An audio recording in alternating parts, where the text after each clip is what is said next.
तालुक्यातील ताराबाद येथे राजेंद्र साळुंके या वनमजुराने आत्मदहन केलं होतं। या आत्मदहनामध्ये त्यांचा जीवा झाली। त्याच्यात जवळपास 35 ते 40% भाजले गेलेले आहेत। त्यांची प्रकृती चिंताजनक आहे आणि त्यांच्यावर नाशिक येथे उपचार चालू आहे। परंतु या प्रकरणाची दखल राज्य शासन आणि वन विभागाने व संबंधित अधिकाऱ्यांनी घेतली नसल्यामुळे त्याच्या निषेधार्थ आज काही संघटनांकडून एक मोर्चा आयोजित केलेला आहे।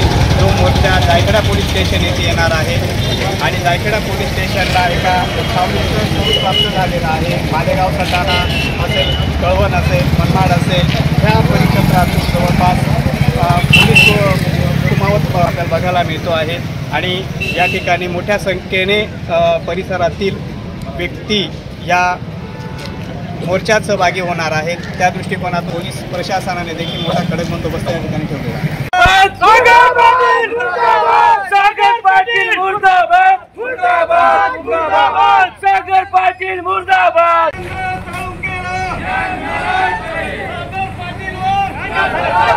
सागर पाटील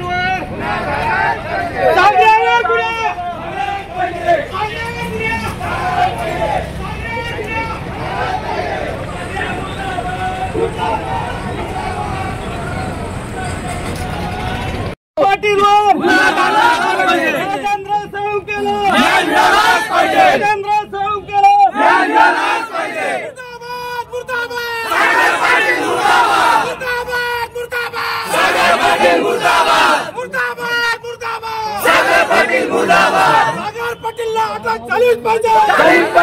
अतिशय बागलाण तालुक्याच्या परंपरेला काळीमा फासणारी घटना झाली। आपल्या फॉरेस्ट विभागाचे वनमजूर राजेंद्र काळू सोळंके यांनी 8 दिवसापूर्वी आत्मदहनाचा इशारा देऊन सुद्धा फॉरेस्ट विभाग असेल किंवा आपलं डिपार्टमेंट असेल योग्य ती काळजी न घेतल्यामुळे आज एका माणसाचा जीव जाण्याची वेळ आलेली आहे। गेल्या 1.5-2 वर्षापासून ही सगळी लढाई चालू होती। तो भ्रष्ट अधिकारी जो असेल सागर पाटील व त्याला पाठीशी घालणारे इतर अधिकारी यांनी राजेंद्र साळुंके यांच्या अतिशय किरकोळ मागण्या होत्या। ज्या दिवशी घटना घडली त्या दिवशी तेच अधिकारी म्हणतात की अतिशय किरकोळ मागण्या होत्या। मग इतक्या दिवस तुमचे काय डोळे लागलेले होते का? आणि 8 दिवसापूर्वी निवेदन देऊन सुद्धा 25 तारखेपर्यंत डिपार्टमेंट असेल किंवा फॉरेस्ट विभागाचे अधिकारी असतील त्यांनी राजेंद्र साळुंके यांची कुठलीही मनधरणी करण्याचा प्रयत्न केला नाही किंवा ही घटना टाळण्यासाठी योग्य ती पावले उचलली गेली नाही। त्याच्यामुळे आज एक जीव जाण्याची वेळ आणि त्या माणसाचा संसार उघड्यावर पडण्याची वेळ आलेली आहे। या 26 जानेवारीच्या दिवशी तहसीलदार चावडे साहेब असतील, शिरसाट साहेब असतील यांनी जमावाला शब्द दिलेला होता की आम्ही सदर राजेंद्र साळुंके यांचा जबाब घेऊन सागर पाटील याच्यावर तात्काळ गुन्हा दाखल करू आणि या घटनेत जबाबदार अधिकारी जे असतील त्यांची चौकशी करू। परंतु त्या घटनेला 4 दिवस उलटून गेले परंतु अजूनही प्रशासनाने सागर पाटील याच्यावर गुन्हा दाखल केलेला नाही। उलट त्याला वाचवण्यासाठी प्रयत्न करत असताना सगळी यंत्रणा दिसते आहे। त्याच्यामुळे सागर पाटीलवर आजच्या तात्काळ गुन्हा दाखल झाल्याशिवाय ही मंडळी इथून उठणार नाही अशी सर्व सदस्य महाराष्ट्र प्रदेश भाजपा बंधूंनो, राजेंद्र साळुंके यांनी 1 आठवडा अगोदरच आत्मदहनाचा इशारा जाहीरपणे दिला होता। मला वाटतं त्यापासून त्याला रोखलं गेलं पाहिजे होतं। कधी कधी असं वाटतं की पोकळ धमकी असेल, परंतु जो माणूस त्या त्रासातून जातातून गेलेला असतो तो अशा प्रकारची टोकाची भूमिका घेऊ शकतो आणि दुर्दैवाने त्यांनी ती घेतली। प्रत्येकाला आपला जीव इतका प्रिय असतो, परंतु जेव्हा एखादा व्यक्ती आपला जीव देण्यास तयार होतो तेव्हा त्या मागची पार्श्वभूमी सुद्धा प्रशासनाने समजून घेतली पाहिजे। गेल्या अनेक वर्षापासून कायमस्वरूपी त्या ठिकाणी वेतन मिळालं पाहिजे ही त्यांची मागणी होती। जो माणूस आता सेवानिवृत्तीच्या टप्प्यामध्ये असताना गेल्या अनेक दिवसापासून त्यांचं वेतनही मिळत नव्हतं आणि त्यांना मानसिक छळ करणं, त्यांना आर्थिक संकटाला सामोरं जाण्याला भाग पाडणं अशा प्रकारचा जो कार्यक्रम वन विभागाच्या अधिकाऱ्यांनी राबवला त्याचा मी आपल्या सगळ्यांच्या वतीने जाहीरपणे निषेध करतो। असेल वंचित बहुजन आघाडी जिल्हा संघटक समाधान देवरे व माझा सर्व समाज या आंदोलनाला पाठिंबा सुद्धा देत आहे आणि एक विनंती करेल की लवकरात लवकर जे कोणी आरोपी असतील लवकरात लवकर त्यांच्यावर कठोर ते कठोर कारवाई करण्यात यावी आणि पीडिताला न्याय देण्यात यावा अशी या ठिकाणी मी आपणास शासन प्रशासनास विनंती करतो आणि थांबतो. धन्यवाद. सागर पाटील या नावाचा माणूस एवढा मृगूने वागला, एवढं त्याने गुंड प्रवृत्तीचं त्या साळुंकेला जे वागणूक दिली त्याच्याबद्दल त्याच्यावर कडक कारवाई प्रशासनाने करावी अशी सगळ्यांना प्रशासन आमची विनंती आहे. जो महाराष्ट्रासाठी नव्हे तर पूर्ण भारतासाठी जी घटना घडली ती अतिशय निंदनीय होती. सदर घटनेवर शासन प्रशासनाने जो मुजोर अधिकारी आहे ज्याच्यावर राजकीय पाठबळ आहे त्याला जर कोणी हाताशी धरून वाचवण्याचा प्रयत्न केला तर श्री राष्ट्रीय राजपूत करणी सेना ही महाराष्ट्र नव्हे भारतव्यापी आंदोलन करेल आणि त्याच्यात कायदा सुव्यवस्थेचा प्रश्न जर निर्माण झाला तर त्याला सर्वस्वी जबाबदार शासन. किती दिवसात येणार आहे, परंतु याला तातडीने निलंबित करा, त्याच्यानंतर चौकशी अहवाल बसवा आणि त्याच्यानंतर जो कोणी चुकीचा असेल त्याच्यावर रीतसर गुन्हा दाखल करून त्याला तात्काळ अटक केली गेली पाहिजे. या भूमिकेचे आपण आहोत.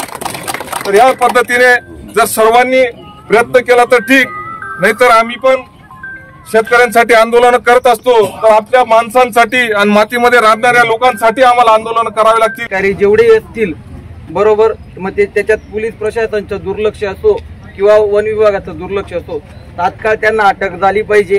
कारण की जे फॅमिली माझी आज फेस करते, आज मी माझ्या वडिलांसोबत तिथं पाहिजे होतो तर मी न्याय मागायला तुमच्या दारात आहे. वास्तविक तुम्ही तिथं पाहिजे होते न्याय द्यायला. ज्याच्यावरती बितली आहे तो तुमच्या दारातून भीक मागतोय, तुम्ही नाही मदत करायला येते साहेब तिथं, बरोबर. तर तात्काळ तुम्ही काहीतरी निर्णय घ्या. माझी आई निलंबित झालं पाहिजे, त्यांचं निलंबन करा, त्यांना अटक करा, जेणेकरून तो आज इथून वाचून परत दुसऱ्या तालुक्यात जाऊन दुसरा राजेंद्र साळुंकेला आत्महत्येत प्रवृत्त करायला नको त्यांनी. ही गोष्ट आज माझ्या फॅमिली सोबत झालेली आहे. मी देवाकडे अपेक्षा करतो की तो टाइम कोणाच्याच फॅमिलीवर त्याच्याकडून तरी परत नको जायला, किंवा तसे जे भ्रष्ट अधिकारी जे इथून वाचून दुसऱ्या तालुक्यात जातील, दुसऱ्या जिल्ह्यात जातील, तिथं परत कोणाला तरी आत्महत्या करायला प्रवृत्त करतील असा टाइम त्यांच्यावरती यापेक्षा त्यांना कठोरात कठोर शिक्षा, त्यांना अटक आणि त्यांना भविष्यात याच्यातच राहायला नको ते की ते कोणावरती तरी अत्याचार करतील, बरोबर. तर प्रशासन आणि पोलिसांवरती माझं तेच मागणे आम्हाला आजच्या आणि आत्ताच्या आत्ता काहीतरी तुम्ही तोच हे द्या की आम्ही कार्यवाही करतोय असं आम्हाला लिखित स्वरूपात द्या. बाकी मान्यवर माझ्यापेक्षा जास्ती शिकलेले त्यांना याच्यातलं जास्ती माहिती आहे. माझं फक्त एकच म्हणणं आहे का जसे माझे वडील होते तसे आम्हाला परत पाहिजेत. त्याच्यासाठी तुम्हाला जे पण करावं लागेल, ज्यांच्यावरती कार्यवाही करावी लागेल ती तुम्ही लवकरात लवकर करावी. 26 जानेवारी 2025 रोजी ताराबाद वनपरिक्षेत्रातील वन कर्मचारी श्री राजेंद्र साळुंके यांनी जो आत्मदहनाचा प्रयत्न केलेला आहे, त्यांच्या आत्मदहनास कारणीभूत असणारे अधिकारी सागर पाटील यांच्यावर पोलिसांनी गुन्हा दाखल करावा अशी मागणी गेल्या 4 दिवसापासून आहे. परंतु अजूनही पोलीस प्रशासनाने त्यांच्यावर गुन्हा दाखल केला नसल्यामुळे आज समस्त हितचिंतकांच्या वतीने जायकडा पोलीस स्टेशन येथे जे मोर्चा करण्यात आला, या मोर्चास सामोरे जाणाऱ्या अधिकाऱ्यांनी फॉरेस्टच्या वरिष्ठ अधिकाऱ्यांची आणि शिष्टमंडळाची बैठक लावून येत्या 8 दिवसात सागर पाटीलवर गुन्हा दाखल करू व या घटनेत जबाबदार असणाऱ्या अधिकाऱ्यांची चौकशी करून त्यांच्यावर सुद्धा कारवाई करू असं आश्वासन दिल्यामुळे हे आंदोलन तात्पुरतं स्थगित केलेलं आहे. परंतु प्रशासनास आम्ही सांगू इच्छितो की या दिलेल्या शब्दाप्रमाणे प्रशासनाने कार्यवाही केली नाही तर रस्त्यावर उग्र स्वरूपात आंदोलन केलं जाईल आणि या घडणाऱ्या सर्वस्वी घटनेस प्रशासन जबाबदार राहील याची प्रशासनाने नोंद घ्यावी. परंतु प्रशासनाने आश्वासन दिल्यामुळे तात्पुरतं आंदोलन स्थगित केलेलं आहे असं या प्रसंगी मी सांगतो. 26 जानेवारी रोजी राजेंद्र साळुंके यांनी जे आत्मदहन केलं त्यांच्या काही प्रलंबित मागण्यांसाठी त्यावर कुठल्याही प्रकारची चर्चा किंवा त्या ज्या अधिकाऱ्याने त्रास दिला, सागर पाटील नावाचा जो कोणी अधिकारी होता, त्याच्यामुळे हा प्रकार सगळा घडला. त्याच्यावर कुठल्याही प्रकारचा गुन्हा अजून पण पोलीस स्टेशन दाखल केला नाही आणि हा आपला हा जो अधिकारी आहे सागर पाटील हा नेहमीच मंगेश चव्हाण चाळीसगाव आमदार यांच्या नावाचा गैरवापर करतात आणि ते नेहमीच या कर्मचाऱ्यांना त्यांच्या नावावर दहशत माजण्याचा प्रकार करत या ठिकाणी होते आणि मला वाटतं त्या ठिकाणी त्यांनी या ठिकाणी लक्ष वेधावं आणि शासनाने आणि पोलीस प्रशासनाने या सागर पाटीलवर योग्य ती कारवाई करावी आणि या पीडित कुटुंबियांना तात्काळ न्याय मिळावा हीच आमची सर्व समाजवासियांची मागणी आहे।